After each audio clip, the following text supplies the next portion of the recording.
Buenos días, hermanos. Gracias a Dios porque nuevamente podemos estar comunicados. A pesar de la distancia, podemos edificarnos, y es por este medio que empezamos esta mañana a tener nuestro culto, nuestro tiempo de adoración a Dios, y queremos edificarnos y ser edificados a través de su palabra. Vamos a hacer una oración para comenzar. Les pido que cada uno de ustedes en sus hogares pueda elevar juntamente con nosotros esta oración y decir amén cuando hayamos concluido. Padre, muchas gracias porque en tu infinita misericordia, Señor, nos has traído para edificar nuestras vidas. Queremos hacerlo, Señor, para tu gloria. No esperamos, Señor, más que ser agradables delante de tu presencia por los méritos de Jesucristo. Queremos en esta mañana darte toda la gloria a ti. Queremos que tú, Señor, recibas la adoración, la alabanza, la meditación de tu palabra, las oraciones de tus hijos que claman desde todos los puntos de la tierra, Señor, y que cada uno de nosotros pueda esta mañana ser edificado a través de todo esto que hacemos para tu gloria. Bendito Dios, rogamos por nuestras autoridades, porque les dé sabiduría, Señor, tanto a las sanitarias como a las que gobiernan nuestro país, para hacer lo que tu consejo ha decidido de antemano. Padre, en tus manos encomendamos nuestras vidas, encomendamos este tiempo. Guárdanos, Señor, protege a tu pueblo. Rogamos tu bendición en el nombre de Cristo Jesús, nuestro Salvador, a quien sea la gloria y el imperio por los siglos de los siglos. Amén. Amén.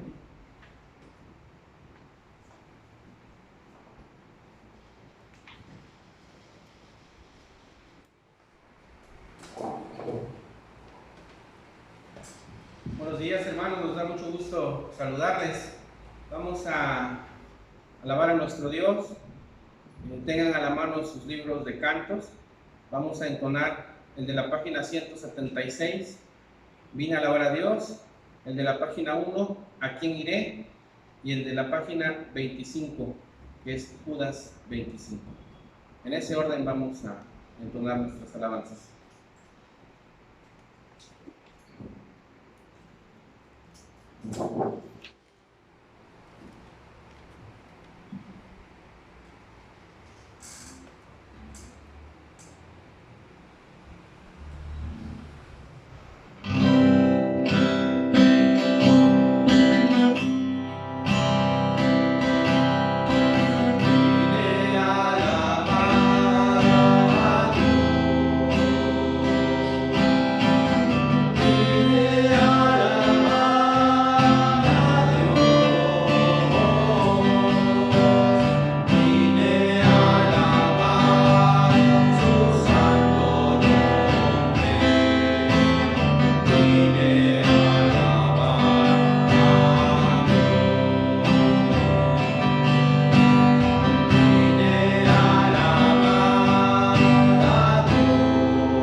lectura de Judas 25, que se encuentra en la página 25.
Gloria a nuestro Dios, hermanos.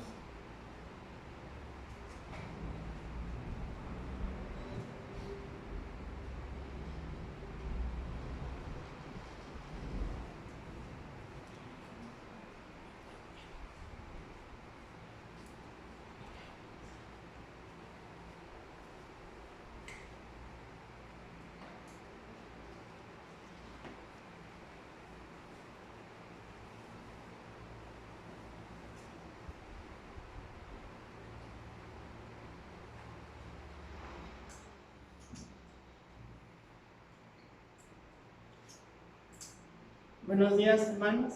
Vamos a buscar en nuestras Biblias el Salmo 90 para darle lectura.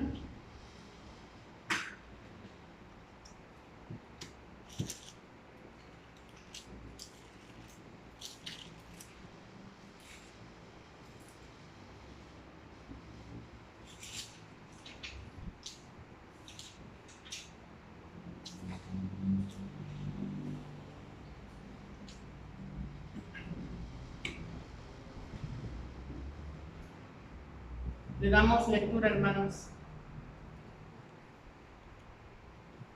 El título dice: la eternidad de Dios y la transitoriedad del hombre. Oración de Moisés, varón de Dios. Señor, tú nos has sido refugio de generación en generación. Antes que naciesen los montes y formaste la tierra y el mundo. Desde el siglo y hasta el siglo, tú eres Dios. Vuelves al hombre hasta ser quebrantado, y dices, convertíos hijos de los hombres, porque 1000 años delante de tus ojos son como el día de ayer que pasó y como una de las vigilias de la noche. Los arrebatas como torrente de aguas, son como sueño, como la hierba que crece en la mañana.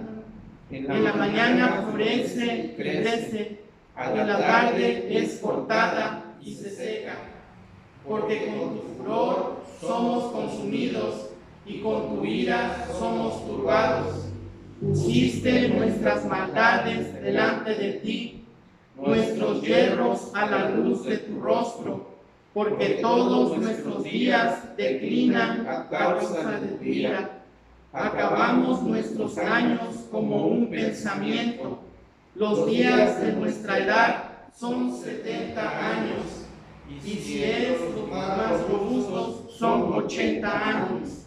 Con todo, su fortaleza es molestia y trabajo, porque pronto pasan y volamos. ¿Quién conoce el poder de tu ira y tu indignación según que debe ser temido? Enséñanos de tal modo a contar nuestros días que traigamos al corazón sabiduría. Vuélvete, oh Jehová, ¿hasta cuándo? Y aplácate para con tus siervos. De mañana sácianos de tu misericordia, y cantaremos y nos alegraremos todos nuestros días. Alégranos conforme a los días que nos afligiste y los años en que vimos el mal. Aparezca en tus siervos tu obra y tu gloria sobre sus hijos. Sea la luz de Jehová nuestro Dios sobre nosotros, y la obra de nuestras manos confirma sobre nosotros. Sí, la obra de nuestras manos confirma. Amén. Que Dios les bendiga, hermanos.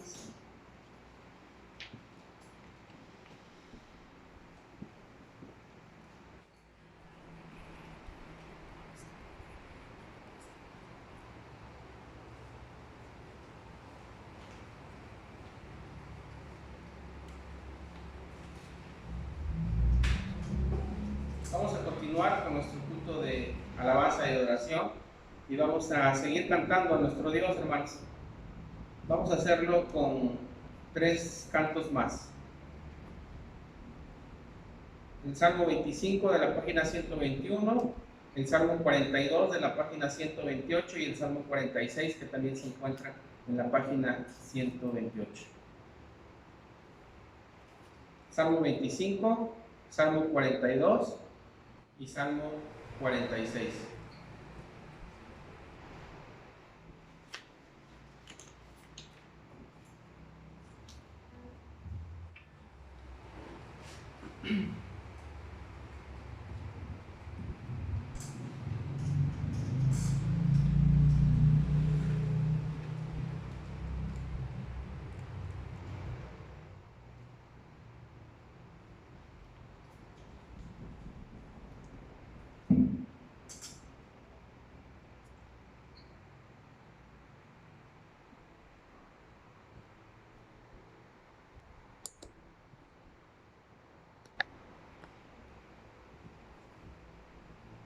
Salmo 25 de la página 121. Vamos a alabar a nuestro Dios.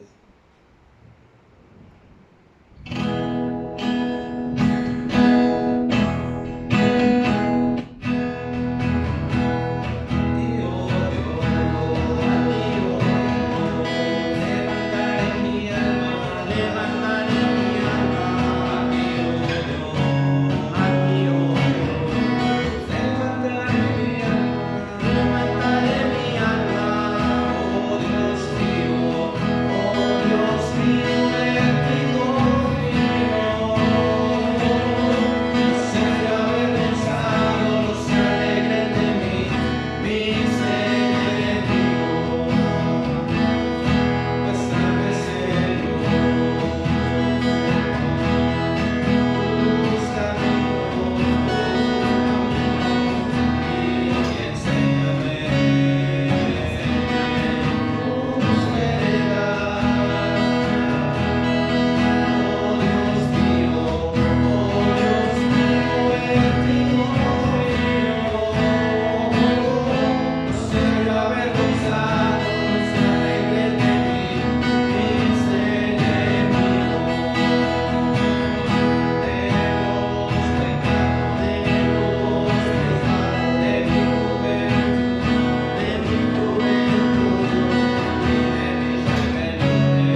128, hermanos.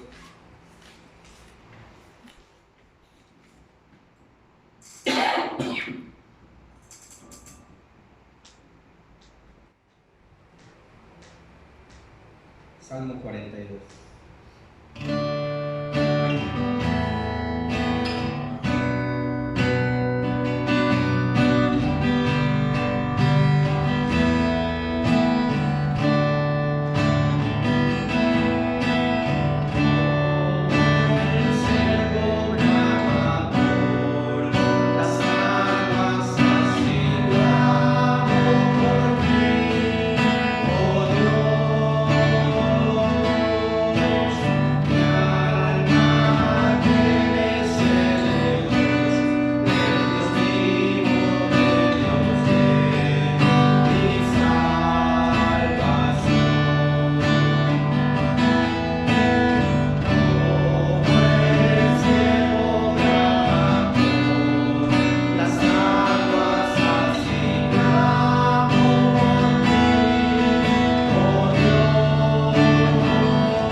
La página 128, el Salmo 46.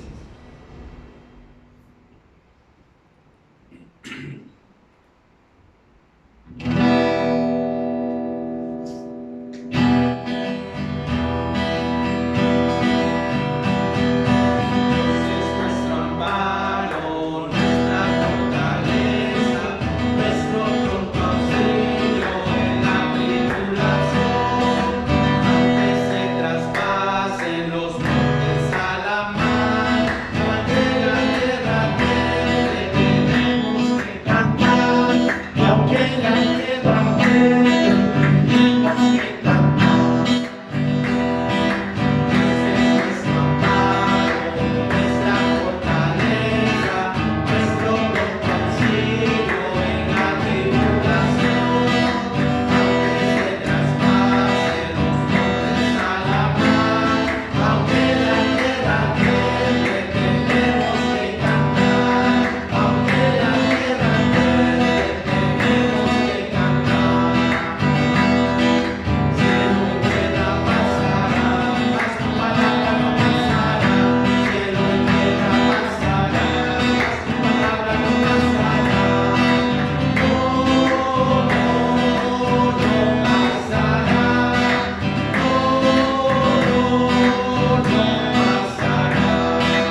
Una lectura más, hermanos, en el libro de Jonás. Vamos a nuestras Biblias, al libro de Jonás, capítulo 2. Le vamos a dar lectura a todo el capítulo. La palabra de nuestro Dios dice: entonces oró Jonás a Jehová su Dios delante del vientre del pez y dijo: invoqué en mi angustia a Jehová y él me oyó. Desde el seno del Seol clamé y mi voz oíste. Me echaste a lo profundo en medio de los mares y me rodeó la corriente. Todas tus ondas y tus olas pasaron sobre mí. Entonces dije: desechado soy de delante de tus ojos, mas aún veré tu santo templo. Las aguas me rodearon hasta el alma, rodeóme el abismo, el alga se enredó en mi cabeza. Descendí a los cimientos de los montes, la tierra echó sus cerrojos sobre mí para siempre. Mas tú sacaste mi vida de la sepultura, oh Jehová, Dios mío. Cuando mi alma desfallecía en mí, me acordé de Jehová, y mi oración llegó hasta ti en tu santo templo. Los que siguen vanidades ilusorias, su misericordia abandonan. Mas yo, con voz de alabanza, te ofreceré sacrificios. Pagaré lo que prometí, la salvación es de Jehová. Y mandó Jehová al pez y vomitó a Jonás en tierra. Amén. Les voy a compartir, hermanos, la meditación que trae aquí en mi Biblia. Estemos atentos. En el capítulo 2:1, entonces oró Jonás a Jehová su Dios desde el vientre del pez. ¿Qué lugar tan extraño para orar? Seguramente esta es la única vez que una oración se elevó a Dios desde el vientre de un pez. Jonás estaba vivo. Esto era lo sorprendente. Y como lo estaba, comenzó a orar. Si vivimos en tan grave peligro y con la muerte tan cerca, y aún así no oramos, ¿qué será de nosotros? Esta oración de Jonás es asombrosa porque no es una oración en el sentido en el que generalmente usamos la palabra para referirnos a una petición o súplica. Es casi por completo una acción de gracias, y la mejor oración que puede haber en todo el mundo es aquella que está llena de agradecimiento. Alabamos al Señor por lo que ha hecho por nosotros, y de este modo estamos en verdad pidiéndole que perfeccione la obra que ha comenzado. Él nos ha librado, así que bendecimos su santo nombre, y por consiguiente le pedimos que nos libre. Observa que aquí dice: entonces oró Jonás a Jehová su Dios. Jonás era un fugitivo. Había tratado de escapar de la presencia de Dios, pero el Señor todavía era su Dios. Dios no perderá a nadie de su pueblo, aunque, como Jonás, uno de los suyos estuviera en el vientre de un pez. Jehová seguirá siendo Dios.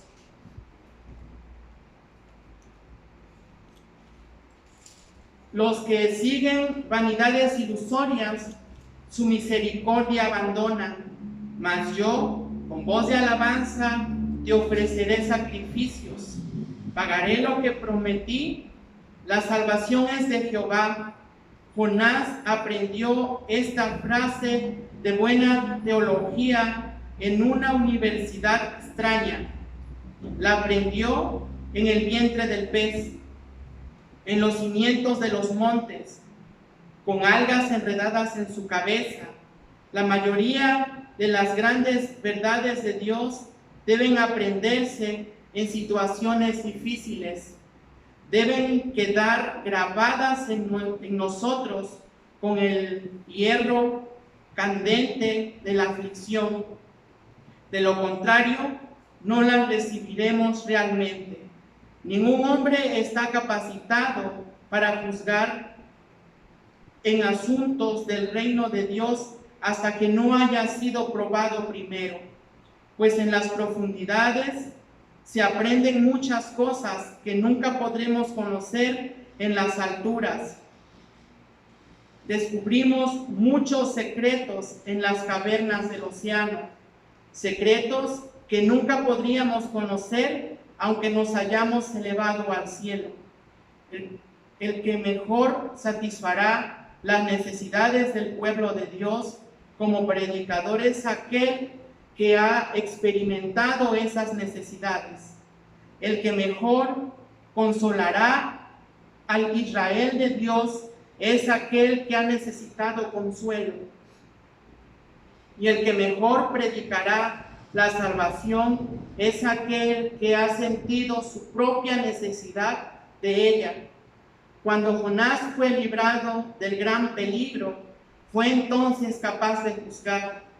Y este fue el resultado de su experiencia al enfrentar su problema. La salvación es de Jehová. Amén. Que Dios les bendiga, hermanos.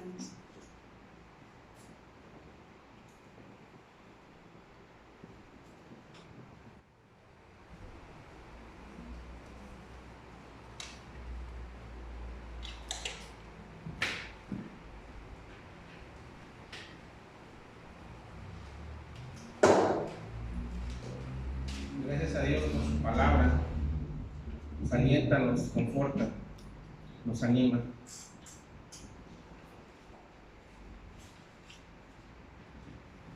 Y podemos decir como el apóstol Pablo,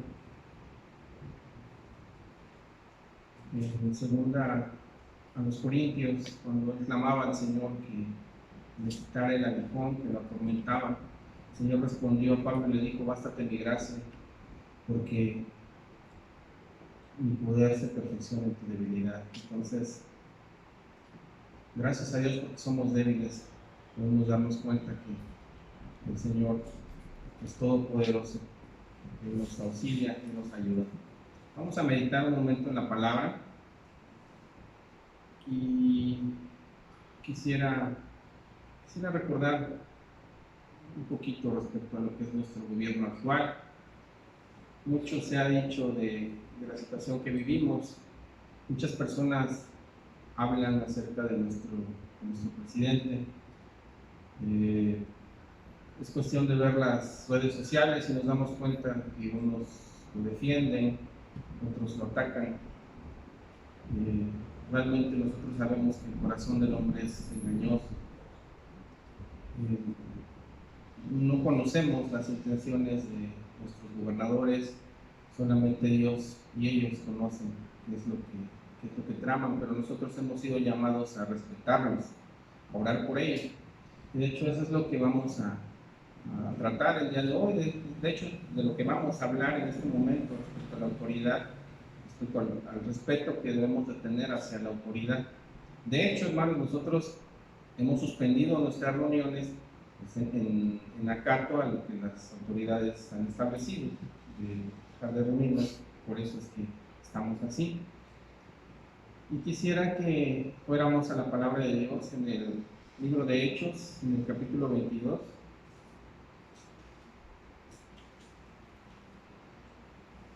Hechos 22. Y leamos juntos del versículo 22 al capítulo 23, 11. Hechos 22 al 23, 11. ¿Sí está clara la lectura? 22:22 a 23:11. Vamos a leer de manera unida.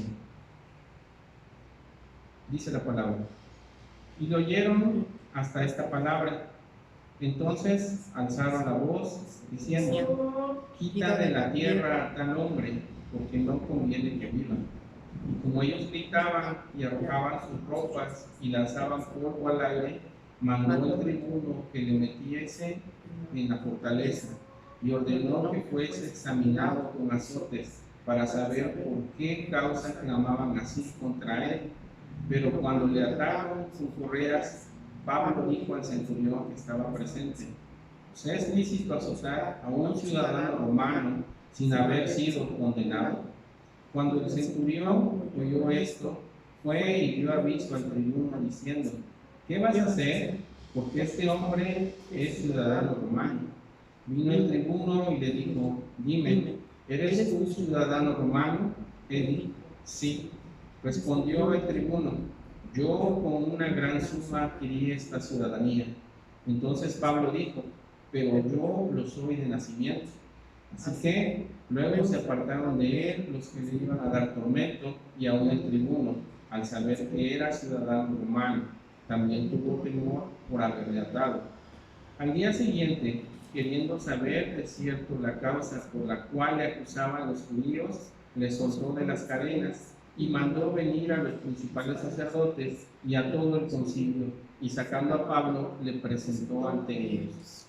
Entonces Pablo, mirando fijamente al concilio, dijo: varones hermanos, yo con toda buena conciencia he vivido delante de Dios hasta el día de hoy.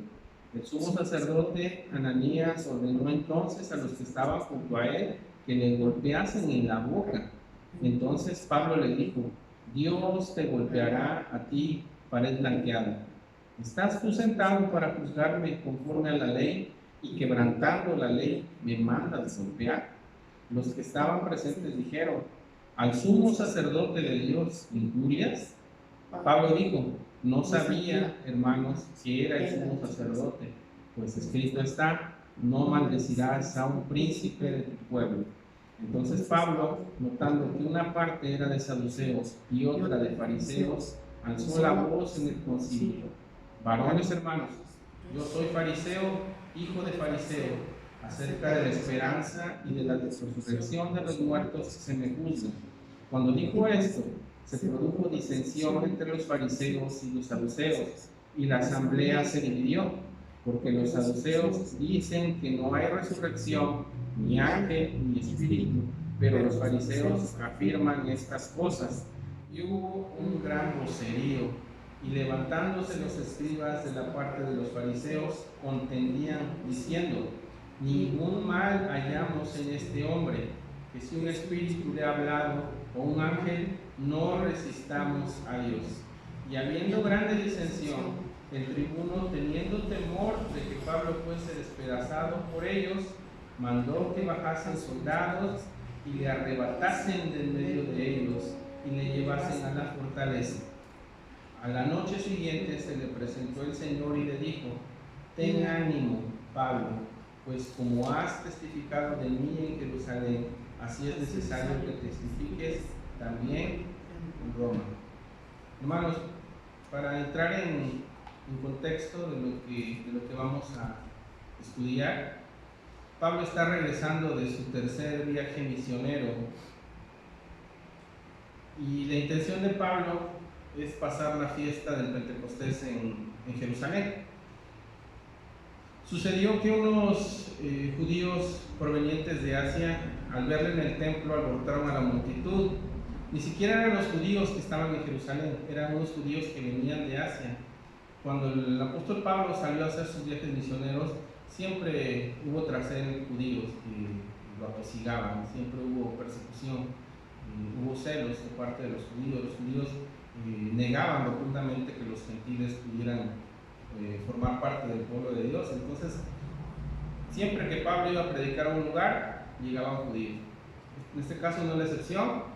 Pablo llega a Jerusalén después del tercer viaje misionero,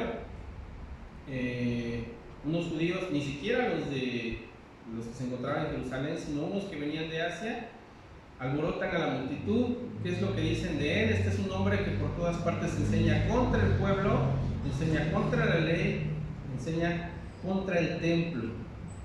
Además le acusaron de que introdujo a un gentil en el templo. Todo eso era mentira, obviamente todo lo que argumentaba en contra de Pablo era mentira. La gente, por supuesto, se lanzó en contra de Pablo, lo arrastraron y se armó un gran tumulto. Tuvo que intervenir el tribuno. ¿Sí escucharon en el desarrollo de la lectura del tribuno? Bueno, el tribuno se llamaba Claudio Lisias. ¿Qué era un tribuno? ¿Qué era el tribuno? Era un oficial romano. Era el oficial romano de más alto rango en la guarnición romana con sede en Jerusalén. Era el jefe de los soldados en Jerusalén. Dice el texto que tomó centuriones con sus respectivos soldados y solamente así es como pudo liberar a Pablo de la multitud, porque lo estaban matando a golpes. Se entiende que el texto habla en plural, dice que tomó centuriones, entonces cada centurión tenía a su cargo 100 soldados. Entonces habla en plural, por lo menos él tomó 2 centuriones, está hablando en plural, con sus respectivos soldados. Entonces por lo menos 200 soldados tuvieron que intervenir para rescatar a Pablo, que estaba siendo matado a golpes. Ese es el contexto. Entonces Pablo regresa, recapitulo un poquito. Pablo regresa del tercer viaje misionero, llega al templo, es acusado falsamente por los judíos de Asia, lo quieren matar y el tribuno interviene. A partir del capítulo 23 que leímos, hermanos, Claudio Lisias, que es el tribuno, convocó una reunión no oficial con el Sanedrín o el concilio de los judíos. Nosotros sabemos que el pueblo judío se regía por las autoridades religiosas. ¿Qué era el Sanedrín o qué era el concilio? Era un cuerpo legislativo y corte suprema de la nación. Ellos hacían la ley y ellos se encargaban de que la ley fuera ejecutada. Esa era su función, pero tal como sucede en la actualidad, nosotros tenemos senadores, nosotros tenemos diputados, ellos hacen la ley, pero así como la hacen, pues también la violan, ¿no? O la cambian de acuerdo a sus beneficios y a sus propósitos. Era lo mismo con los miembros del Sanedrín, los miembros del concilio. Era el cuerpo legislativo y corte supremo. Se hacían las leyes y ellos se encargaban de cumplirlas. Se conformaba por 71 miembros, entre los cuales estaba incluido el sumo sacerdote. Entonces Claudio Lisias, el tribuno romano, el soldado de más alto rango en Jerusalén, manda llamar al concilio para que Pablo sea juzgado. Pablo tuvo oportunidad de defenderse, y sobre todo Claudio Lisias, que era el tribuno, quería saber por qué se le estaba acusando a Pablo, por qué razón se le acusaba. El versículo 1 y 2, hermano Mario, ¿puedes leerlo, por favor? Del 23. Entonces Pablo, mirando fijamente al concilio, dijo: varones, hermanos, yo con toda buena conciencia he vivido delante de Dios hasta el día de hoy. El sumo sacerdote Ananías ordenó entonces a los que estaban junto a él que le golpeasen en la boca. Se menciona como sumo sacerdote Ananías. No es el Anás de los evangelios, es un sumo sacerdote distinto. Ya no estaba en funciones el Anás que entregó al Señor Jesús. Este Ananías era de los más crueles y corruptos sumos sacerdotes de Israel. Era simpatizante de los romanos, por eso es que tenía mucho acercamiento con ellos. Fíjense que al ordenar golpear a Pablo, este Ananías, sumo sacerdote, cometió un acto ilegal y en realidad mostró su verdadero carácter. Su intención no era juzgar a Pablo, su intención era ejecutar la justicia de acuerdo a lo que ellos pensaban que estaba mal. Entonces manda a golpear a Pablo, comete un acto ilegal. La palabra original que se utiliza aquí para golpear, cuando dice ordenó que golpeasen a Pablo, también se utiliza en Mateo 27:30, cuando los soldados golpearon al Señor Jesús. Entonces, si es la misma palabra, entendemos que no fue una simple bofetada, Entendemos que fue una golpiza lo que le dieron a Pablo. Así como los soldados golpearon al Señor Jesús, así fue golpeado Pablo en ese momento, que es la misma palabra que se utiliza en el original. Pablo se indigna. Versículo 3, hermano, ¿me puedes ayudar a leerlo también, por favor?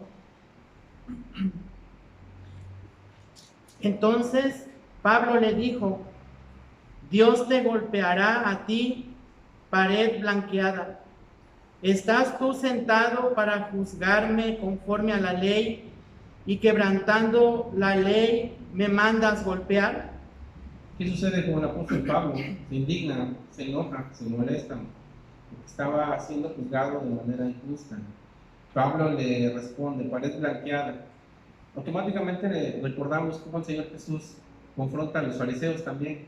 ¿Cómo les llaman a los fariseos? Sepulcros blanqueados. Como el Bautista también les habla de manera directa y les dice: generación de víboras. Pablo le dice a este hombre: pared blanqueada. Está hablando de que es una persona hipócrita. Pablo estaba indignado ante la violación de la ley judía por parte de este dirigente. Sabemos que su reacción fue equivocada porque él mismo lo admite unos versículos después. Aunque estaba indignado Pablo de que le pegaran de manera injusta, después él mismo reconoce y dice: bueno, no sabía. Pero eso, bueno, lo vemos en los versículos siguientes. Versos 4 y 5, hermanos, vamos a leerlo juntos, ahí en sus casas, por favor. Los que estaban presentes dijeron: al sumo sacerdote de Dios injurias. Pablo dijo: no sabía, hermanos, que era el sumo sacerdote. Pues escrito está: no maldecirás a un príncipe de tu pueblo. Los que estaban ahí con Pablo, los que estaban cerca de Pablo, se sorprendieron por su represión áspera en contra del sumo sacerdote. Ellos se admiran de que Pablo le estuviera hablando así a la máxima autoridad. ¿Qué hace Pablo? Inmediatamente se disculpa. ¿Qué es lo que se piensa que sucedió en este versículo? Algunos piensan que es una evidencia de los problemas oculares de Pablo. ¿Recuerdan que dicen que tal vez Pablo tenía problemas de vista? Y bueno, algunos dicen que a lo mejor él no estaba viendo en realidad quién era, tenía un problema visual, no alcanzaba a distinguir quién era el personaje que estaba frente de él, y por eso le habla así, le habla de esta manera.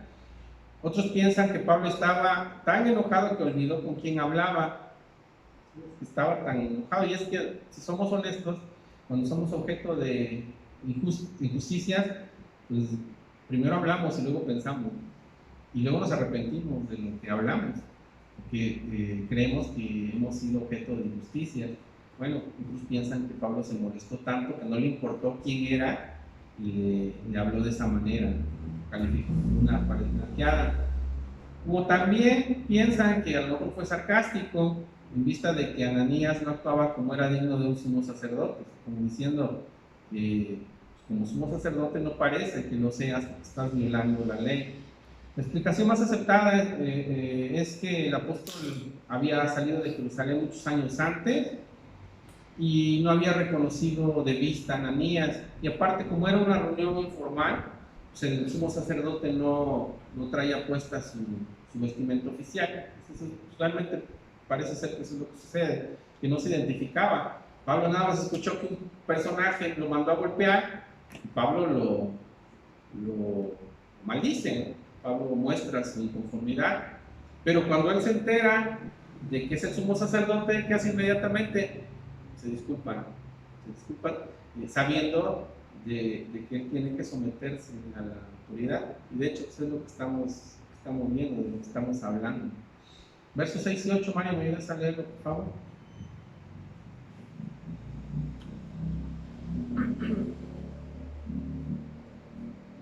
Entonces Pablo, notando que una parte era de saduceos y otra de fariseos, alzó la voz en el concilio: varones hermanos, yo soy fariseo, hijo de fariseo, acerca de la esperanza y de la resurrección de los muertos se me juzga. ¿Y el 8? Hasta el 8. Cuando dijo esto, se produjo disensión entre los fariseos y los saduceos, y la asamblea se dividió, porque los saduceos dicen que no hay resurrección, ni el ángel, ni espíritu, pero los fariseos afirman estas cosas. El apóstol Pablo sabía de las tensiones que existían dentro del Sanedrín. El Sanedrín se conformaba de dos grupos, de los fariseos y de los saduceos. Me parece que ya en una ocasión nuestro hermano Fernando ya habló al respecto, ¿verdad? De estos grupos religiosos que existían en el tiempo del Señor Jesús. ¿Qué es lo que hace Pablo, hermanos? Él apela a los fariseos para contar con su respaldo. Pablo de manera astuta les recuerda que él mismo era fariseo, o fue mejor dicho fariseo. ¿Y qué es lo que hace? Usa la principal diferencia teológica entre los fariseos y los saduceos, la resurrección. Los saduceos solo aceptan el Pentateuco como las escrituras dadas por inspiración divina. Ellos no creían en los demás escritos, ni en los profetas, ni en los salmos. Ellos nada más creían en el Pentateuco, y ellos sostenían la creencia, por cierto, equivocada, que el Pentateuco no enseñaba que se tendría lugar a la resurrección de los muertos. Es incorrecto, el Pentateuco habla de la resurrección. Rechazaban el concepto mismo de la resurrección. Esa era la principal diferencia entre ambos grupos, y Pablo apela a eso para causar división entre estos grupos que lo están acusando. En la Biblia, es un dato importante, en la Biblia aparecen conversiones de fariseos, pero no de saduceos. No sé si habían notado eso. La Biblia habla de que hubo fariseos que vinieron al conocimiento del Señor Jesús, pero no habla de saduceos. No quiere decir que no se hayan salvado, a lo mejor sí, pero la Biblia específicamente no habla de saduceos que hayan sido salvos. Versículo 9 al 11, vamos a leer juntos. Hubo un gran vocerío, y levantándose los escribas de la parte de los fariseos contendían diciendo: ningún mal hallamos en este hombre, que si un espíritu le ha hablado o un ángel, no resistamos a Dios. Y habiendo grande disensión, el tribuno, teniendo temor de que Pablo fuese despedazado por ellos, mandó que bajasen soldados y le arrebatasen de medio de ellos y le llevasen a la fortaleza.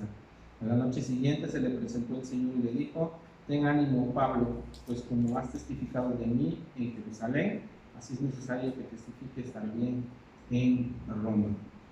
Después de tanta tensión que existía, tumulto, y después de que el Sanedrín estaba unido para atacar a Pablo, inclusive para asesinarlo, esta unión se convirtió en diferencia y en contrariedad. Hermanos, así es el corazón del hombre. Pueden unirse para ciertos fines, pero a últimas no están de acuerdo. Los fariseos optaron por defender a Pablo, aunque Pablo fuera el líder de la secta cristiana que tanto aborrecían. Esto se pusieron en contra de los fariseos. Esto muestra la condición real del hombre. ¿Qué sucedió? La multitud se lanzó en contra de Pablo. El tribuno tuvo que intervenir nuevamente para salvarle la vida. Versículo 11, el Señor Jesús se presenta a Pablo y lo conforta, le anima, y le dice que es necesario que siga testificando de su palabra, no solamente en Jerusalén, sino también en Roma. Para terminar, hermanos, quisiera que leyéramos unos versículos. Primero se encuentra en Romanos. Por favor, vamos a Romanos, en el capítulo 13.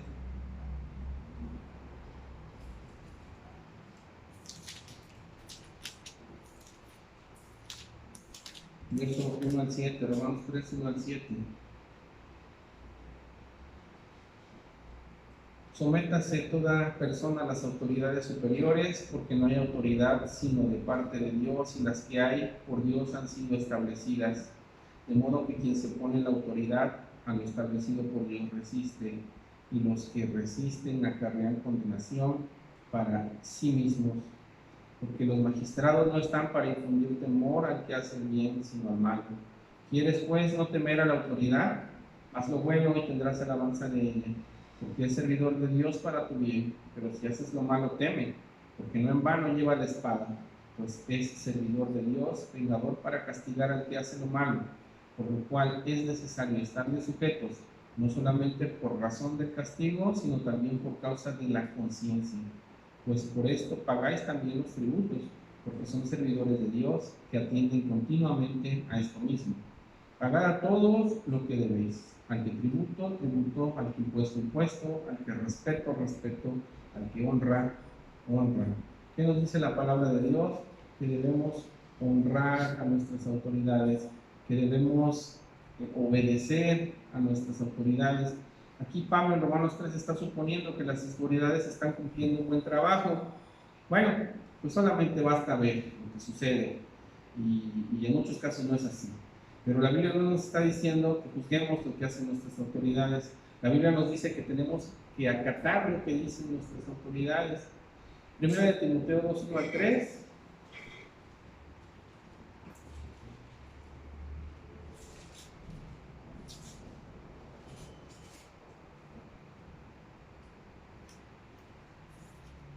Primera de Timoteo 2, 1 al 3. Exhorto ante todo a que se hagan rogativas, oraciones, peticiones y acciones de gracias por todos los hombres, por los reyes, por los que están en eminencia, para que vivamos quieta y reposadamente en toda piedad y honestidad, porque esto es bueno y agradable delante de Dios nuestro Señor.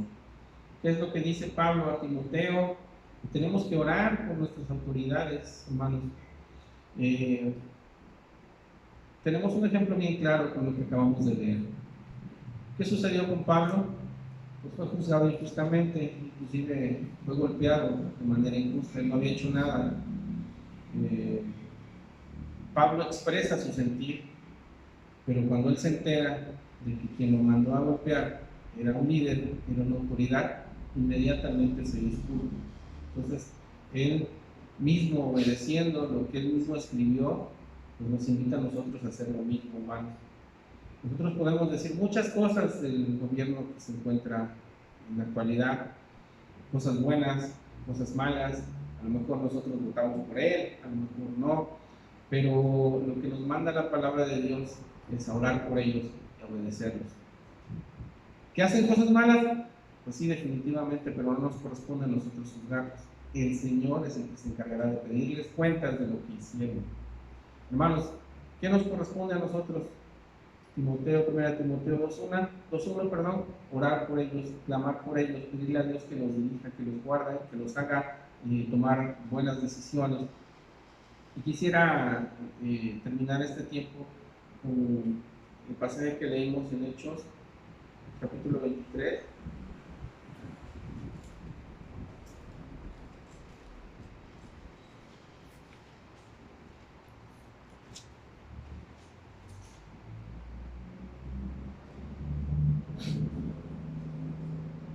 Del 11, lo leemos juntos. A la noche siguiente se le presentó el Señor y le dijo: ten ánimo, Pablo, pues como has testificado de mí en Jerusalén, así es necesario que testifiques también en Roma. Hermanos, el Señor nos anima a que, a pesar de la situación que estemos viviendo, a pesar de los abusos de la autoridad, a pesar de que la autoridad se equivoque o no, a pesar del caos que existe en el mundo, nuestro deber es testificar del Señor Jesús. A eso nos anima el Señor, a testificar del Evangelio. El Señor nos ayude a cumplir con nuestro propósito. Dios les bendiga.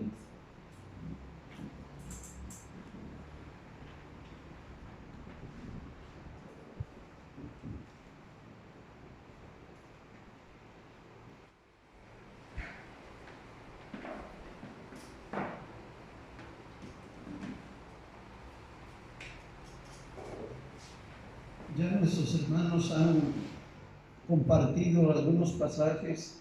Primeramente, nuestro hermano Mario nos hablaba de la oración de Jonás, como en un momento de angustia, de mucha necesidad, pues su clamor a Dios para salvación fue escuchado, aún dentro de un pez, aún en un momento de grave peligro. Nuestro hermano Pablo nos hablaba acerca de la sujeción a las autoridades, nuestra necesidad y nuestra responsabilidad de orar por ellos. Y yo quisiera también compartir con ustedes un pasaje en Números capítulo 6. Es una oración que Dios le da a Moisés para que Aarón, con la que Aarón debe bendecir al pueblo de Israel. Vamos a ir a Números capítulo 6, versículos 22 al 26. Y dice así la palabra de Dios. Jehová habló a Moisés diciendo: habla a Aarón y a sus hijos y diles: así bendeciréis a los hijos de Israel, diciéndoles: Jehová te bendiga y te guarde. Jehová haga resplandecer su rostro sobre ti y tenga de ti misericordia. Jehová alce sobre ti su rostro y ponga en ti paz. Y es precisamente lo que yo quiero compartir con ustedes. Dios quiere poner en nosotros paz. Y esa oración que el sacerdote haría hacia el pueblo de Israel también está destinada hacia nosotros, la iglesia. Pero vamos a entender primeramente qué es la paz. La paz, de acuerdo a la palabra de Dios en hebreo, hay una palabra hebrea, shalom, quizá muchos de ustedes ya la han escuchado. Algunos judíos la usaron como una manera de saludo. Y también en el Nuevo Testamento existe una palabra en griego para esta palabra, que es eirene. Y es un estado, fíjense bien, es un estado de quien no está perturbado por ningún conflicto o inquietud. Así lo define un diccionario bíblico. La paz es un estado de perfecta armonía que el hombre ha buscado desde la caída en Edén, tanto que es ahí que después de pecar, lo primero que perdieron nuestros padres fue la paz seguida del temor. Vamos a ir a Génesis capítulo 3 y vamos a ver cómo nuestros primeros padres, una vez que hubieron pecado, lo primero que perdieron fue esa paz. Dice la palabra de Dios en Génesis capítulo 3, versículos 8, dice: y oyeron la voz de Jehová Dios que se paseaba en el huerto al aire del día, y el hombre y su mujer se escondieron de la presencia de Jehová Dios entre los árboles del huerto.